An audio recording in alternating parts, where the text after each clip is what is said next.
அண்ணன் வளர்த்த காலைக்கு அழகா கோலம் போட்டு அழகு பார்த்து கொண்டிருந்த அம்பியிடம் தாறுமாறு தக்காளி சோறு, தைரியம் இருந்த தலையை தூக்கி பாரு என்றபடியே அம்பியின் தாவாங்குட்டையை தவிடு பொடியாக்கிய யமலோகத்தை சேர்ந்த சிவன் காலை.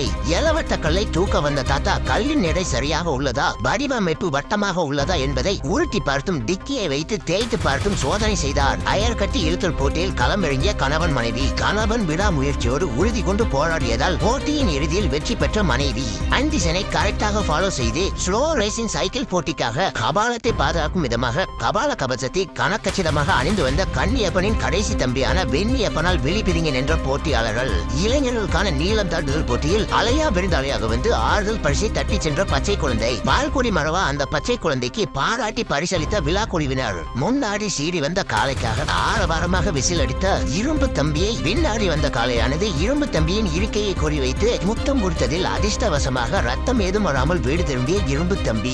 நெல்லூரில் நெல் பயிரை சேதப்படுத்தி வரும் சனப்பன்னி. இந்த வகையான பன்னிகள் ஆள் நடமாட்டம் ஏதும் இல்லாத இடங்களை குறிவைத்து நெல் பயிரை குதிரை எடுத்து விடும் என்று உளவுத்துறை ஒழுக்கமாக கூறி வருகின்றனர்.